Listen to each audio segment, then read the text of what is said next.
According to experts, Masoud Pezeshkian's visit to Armenia was also a message to countries outside the region. It was primarily aimed at the development of bilateral relations from which Armenia can benefit, emphasizes Iranologist Diana Gazaryan. She also states that the Republic of Armenia's consistently good relations with its neighboring country speak to the high level of Armenian-Iranian ties.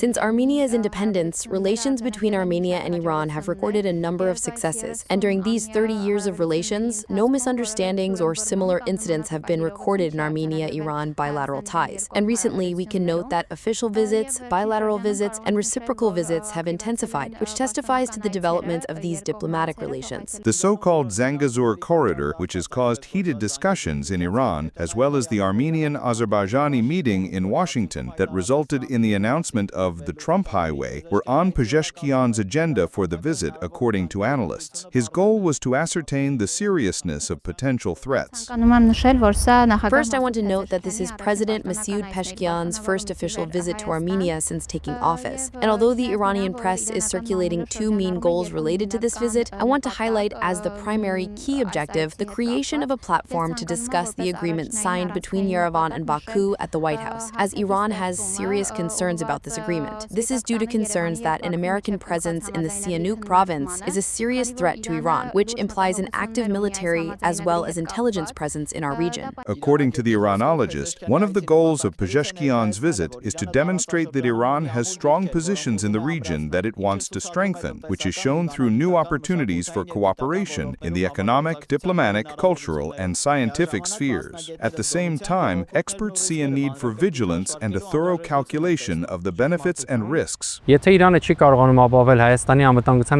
is a simple truth. If Iran cannot ensure matters related to Armenia's security, firstly, it has no obligation, and secondly, it is currently unable to contain and also solve its own security problems, then Iran must come to terms with it. I believe that in Armenia, first and foremost, we must further clarify a clear policy that relations with the West, the collective West, meaning the United States, the European Union, European countries, should not come at the expense of Russia and Iran. Yes, we have the circumstance of being neighbors with Iran, we have mutual interests, but there is also a simple truth that Iran does not ensure our security-related issues, and the countries that have made critical statements regarding these recent processes also do not provide it. If they don't provide it, they must come to terms with it. According to experts, although Iran currently lacks the power to counterbalance extra-regional forces, it is trying to establish stable and good relations with the countries of the region.